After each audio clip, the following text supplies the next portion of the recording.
everybody, welcome to our Lunch and Learn today. I'm so excited. We're going to talk about this topic of how to drive profitable growth, how to sell, how to essentially create communication and awareness and just develop that rapport and bond and really relationships with other people in different ways. And even if you're not in a selling role, even if you're not in a position where you're selling all the time, there's a lot of lessons chock full here for how we can just be better leaders, better professionals, better communicators for those that we are working with. We've got an incredible guest with us here today. His name is Selch. Zach is a best-selling author. He's the best-selling author of the book, Global Sales, the Practical Playbook on How to Drive Profitable Growth. He's the Vice President of Global Sales at PharmaJet, and he's the principal of the Global Sales Mentor. Zach, thanks for being here. Thank you very much for having me. Wow, I'm a little apprehensive now. You've built this up. Sounds like we're giving away a chock full of information. I hope we are in fact able to give away so much information in the time allotted. So great.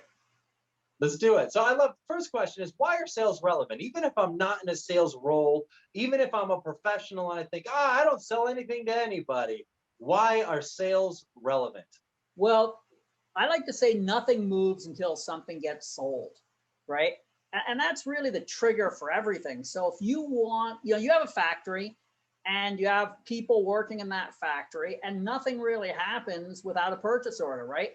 I like to say, without a purchase order, you're a tourist because you can go places. It doesn't really matter. If you don't get a purchase order at the end of the day, there was no good reason for you to be there. Your factory has nothing to do, right? Nothing starts without a sale being made. So selling is very, very important. And, we overlook it. It's very often, if you went down to the factory, to a normal factory, you have the head of finance, right? And exactly that guy probably has an accounting degree and an MBA. You have the head of operations. That guy's probably an engineer, maybe an MBA too, right? You have the head of R&D. That person is a scientist, right? But selling, everybody sort of thinks like, well, I have my nephew. He's a nice guy. Let's make him head of sales, right? And people aren't really thinking about how important it is and how much is involved in the art and science of selling and the difference between doing sales right and doing sales, in a sloppy way. And that can be, just to put that in human perspective, that can be dozens of manufacturing jobs. The difference between a good sales manager and a mediocre sales manager could be 25 or 50 manufacturing jobs on the floor, because if you're not selling, you don't need those manufacturing people, right? It's a really interesting way of looking at it. I think, ultimately we look at this company as a locomotive, let's just say, and the sales are the gas that makes exactly. It's the fuel. There's the train isn't going to move without a purchase order. Yeah, no, I think that makes a lot of sense. And I can appreciate the economic overall impact that you make about sales, because I think you're right. I think if we have a really great salesperson in our company, in our role, or in our team, that's driving opportunities for other people to do what they do really, really well. Right. So out of curiosity, what differentiates a great salesperson from a good salesman from a not so great salesperson? Well, in the end of the day, what's good about sales is you can pretty much tell by numbers, right? You can come out and you can say, well, I'm a fantastic engineer, or I'm a fantastic artist, or I'm a fantastic whatever. And it's really hard for somebody to call you on that if you're lying or not. If you have numbers, you're a good salesman. If you don't have numbers, you're not a good salesman. That's pretty much what it comes down to, right? But I know that wasn't the question you were asking, but that's how you can sort of tell. Now, what makes a good salesman? I would say it's almost going to be the opposite of what you might be thinking, right? Salesmen are extremely curious. They're extremely disciplined. They're really good because what you need to do, so let's say, what am I doing when I'm selling you something? And I'm not talking about selling you a television. I'm talking about selling you a million widgets that you're going to integrate into your device and sell to the market, right? So first of all, you have to be able to trust me. And then you have to believe, what I call internalize, that I'm going to solve your problem, right? So there are multiple components there. I have to understand how to get you to trust me. And I have to understand how you internalize data. And I have to present this data to you in a way that you are going to accept it, internalize it, right? You're going to believe it. And along with that, I have to understand what your problem is, because if I'm telling you about how to solve a problem that you don't have, doesn't do anybody any good, right? So those are the elements of it. So when you think about that, I have to have good interpersonal skills. I have to be able to listen. I have to be able to think quickly and react. I have to be disciplined. Now, very often we think of salespeople, and you know, very often you talk to somebody, and you know, I always sort of picture in my mind some little old lady talking about how wonderful a salesman her nephew is, and she's saying, "Oh, he just talks and talks and talks and talks, and he's a great salesman." But the best salesmen don't talk a lot, right? They're listening, they're absorbing, they're thinking things through, they're making quick decisions, and then boom, they're getting you the information you need to make a decision, both on terms of whether or not you trust me and in terms of whether or not I solve your problem. And that's what makes a really fantastic salesman. You know, that's really interesting. And I love to even extrapolate that to a different level, because if I'm a professional at a company, even if I'm not in a sales role, even if I know of other salespeople, but let's say I'm a professional in a company, I'm a leader. One of the things I constantly hear all the time in our executive group meetings is getting buy-in from other people on my leadership team. Right. And that's absolutely relevant to sales, even if I'm not in a sales role. And one of the things I will sometimes hear is, well, they just don't understand how important it is for us to do this thing. I'll present to Right. them all the data and they just don't get it. Right. And it's interesting because obviously data is so powerful, but Right. to your point, it's how can that data be applied in a way that makes their job easier, their job better, them more effective at their role. It almost seems like you're more like you're taking in a lot of Dale Carnegie's How to Win Friends and Influence People. Oh, Just right. But I can tell you, let's say we just stick to that one piece, okay? I can tell you that people who grew up and were socialized in a French educational system, they absorb data differently than we do. Okay, the Anglo-Saxon educational system is quite different from the French, right? And there are different parts of the world, follow the different ones. So if you go to France with the best possible deck that you sold millions of dollars worth of stuff in the US, and you show that deck to French people, they're going to feel a little bit uncomfortable. Now, they might still buy, but they're not going to like it. Now, the same thing applies. You have a fantastic deck from France and you bring that to the United States, people will feel it's off somehow, right? They'll feel there's something a little strange. Now, on top of that, individuals, some people are more visual, some people are better at, you know, taking things with audio information. Some people want to discuss things, some people want numbers, all these things. So when you're in front of people, you have to be able to tell who is going to accept information in different ways. You have to be able to pivot and get that data to people the right way so they can make a decision. It's not about, you know, you can't come, like you said, you can't say, well, they're just not understanding this. It's the salesman's job or the salesperson's job to make sure they internalize this information. It's my job to figure out how they're going to internalize this information. And if I can't do that, I'm not doing my job right. so you brought up a really interesting point about doing business in France. And I don't mean to transition, but I'd be very curious because I know one of your areas of expertise is specifically international business and really international sales. How do international sales differ from domestic sales? And what are, some of the cultural stories that you have around different, I know you kind of touched on France. I was still a little unclear as to what is different about the way the French people do business versus the way maybe Americans. Well, I didn't want to drag into it too much because I could talk hours about this literally, but every culture has different ways of looking at things. Okay.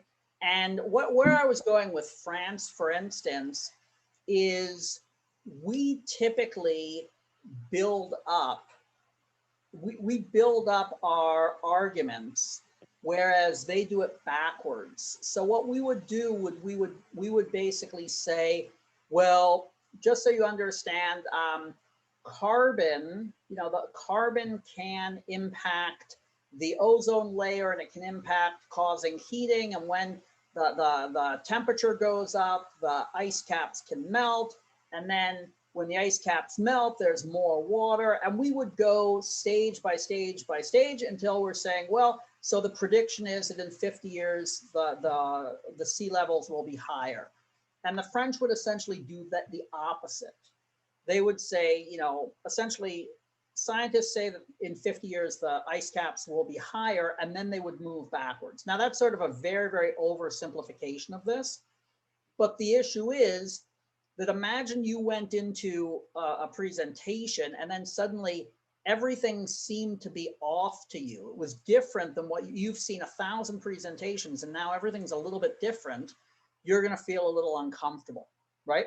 So you have to be able to build that for different countries. So one of the things I do in terms of international sales is I want to be able to look at a country and I want to be able to say, okay, these are, when you take a look at these 13 indicators, how does this country map out on these indicators? What do I have to remember about this? And I will build my messaging and the way I interact with those people around those indicators, right? So that's a big part of international sales is what I call cross-cultural selling.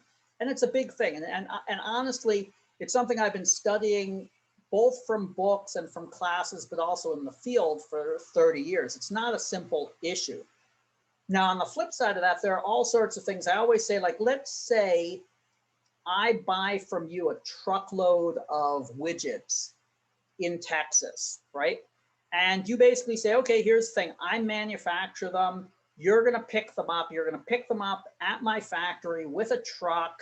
You're going to pay me with dollars, with a check or whatever. Boom, we've made a sale. It was pretty simple. Now, let's say you're going to make that same sale to a company in South Korea, right? So what you're basically saying is, okay, they're going to leave my factory in Texas.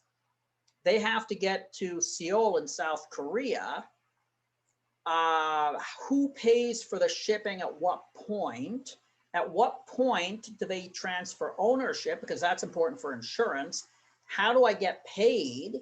How do I know that if they leave my factory that I'm going to get paid? All of these things now become factors of the negotiation, right? So what used to be relatively simple is now much more complicated. So when you're dealing with international sales, you're throwing in all these different issues that you might not have been dealing with before. That's interesting. You mentioned the 13 key indicators. What were those 13 indicators? Oh boy, that's a great question. Let me think about this. So there's what you call the masculinity of a culture, which isn't exactly what you think it is. But for instance, let me give you an example. Italian culture is very masculine. Scandinavian culture is very feminine by an anthropological perspective. But what that really means is if you give $1,000 bonus to an Italian, he'll spend that on a nice watch. You give $1,000 bonus to a Scandinavian, and he'll buy something that some type of an activity that he can do with his family. Okay, now again, that's really oversimplification, but that's the basic idea.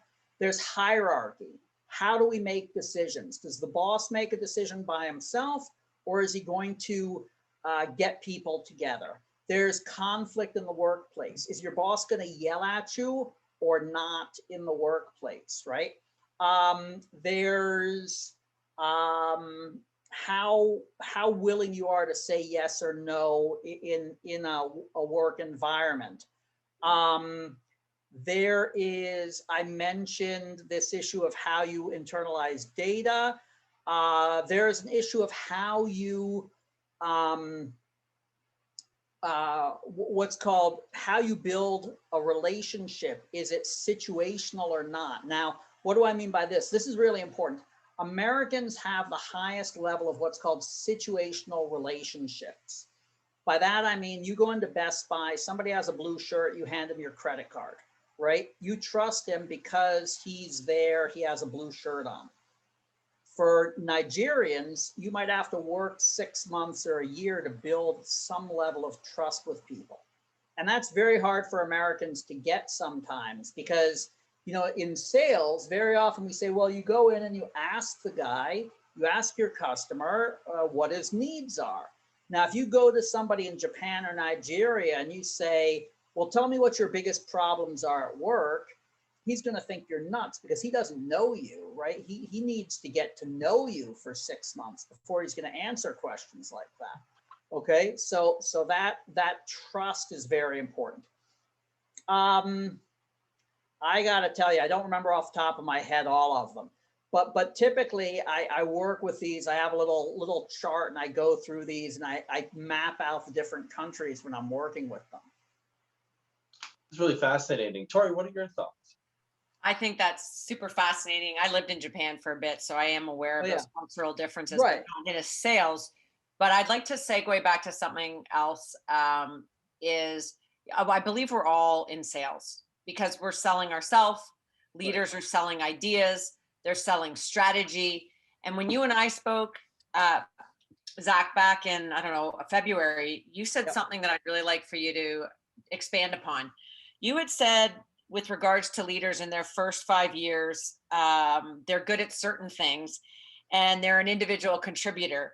But then once they become like a senior VP or a higher level, and they're looking after leaders, their engagement potentially can fall off. Now that's just me remembering, but I'd love for you to elaborate on that and give some maybe advice on how leaders overcome that and how you found out, like how you were able to accumulate the data to know this. You know, so first of all, with this particular thing, I would say this is I'm going to say this is my experience, right?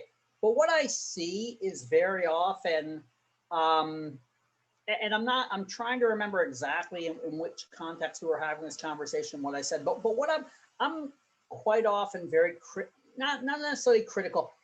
Here's the thing, it's difficult being a leader the first time, right? You can be a fantastic individual contributor and then suddenly you're a leader. And to me, what's almost most important about being a leader is knowing what you know and knowing what you don't know.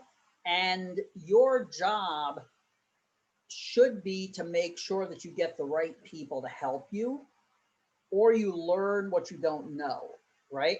And very often, I think that's a problem that I've seen with a lot of leaders. And very often, this is something that's very common, in my opinion, in startups. And I laugh because very often the people I work with are very much, they love startups and they love talk. And I love startups. I've worked with a lot of startups, but there's an old saying that that no man is a hero to his valet. And I would say no CEO is a hero to his VP of sales, because what happens is you're the CEO of a startup, and typically you got there because you're an engineer or you're a physicist or whatever. You have this great idea, you come out with this great idea, but you know nothing about how to run a business. And then what happens is you are going to do great if you say, hey, I'm a fantastic physicist. I don't know anything about business. I need help. But if you come out and you say, oh, you know what, I'm much smarter than everybody else because I'm a physicist, I'm going to figure, you know, how difficult can selling be? How difficult can PR be? I'll figure it out. And that's where people crash and burn, in my opinion. So I'm not sure this is what you're remembering I said, and maybe I said something that was much better than this, but I'm lost here a little bit. But that's sort of what I'm thinking is, when you hit that point in leadership, what's really important is to be able to ask for the right help and to understand what you know and what you don't know. Does that make sense? No, it makes sense. That really stuck with me, that that you had this knowledge of this information. And you and I were talking about, you were saying you help people sell globally, coaching, you're coaching very specific things, and the specific things were the deliverables.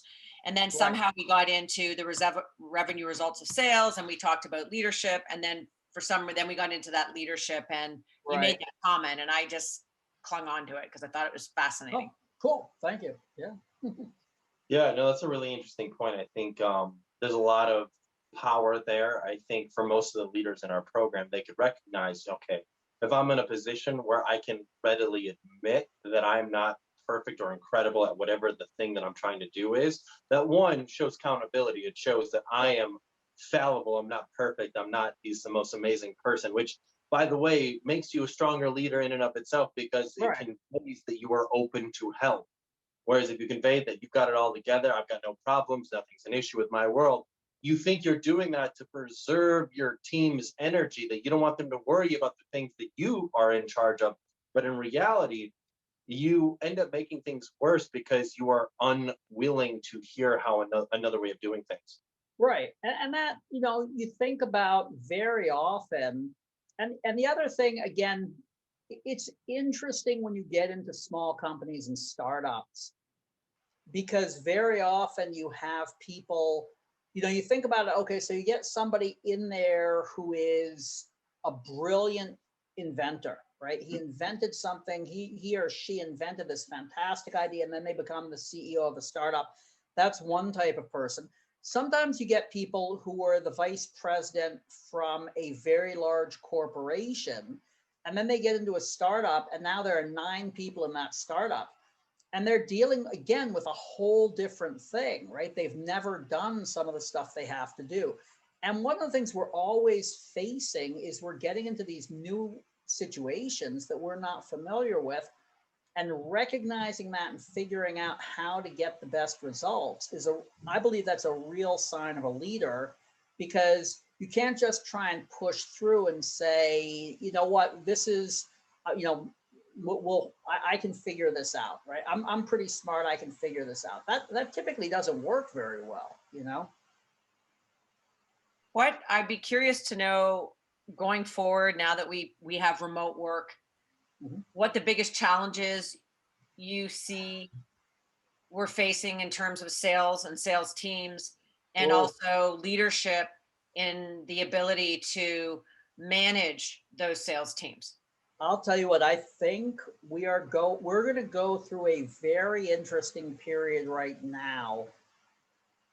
Again, not to talk pseudoscience or anything like that, but for 500,000 years, we've figured out how to trust people who are in the room with us, right? We who knows? We smell them, we see them sweating. We gather all this information about people.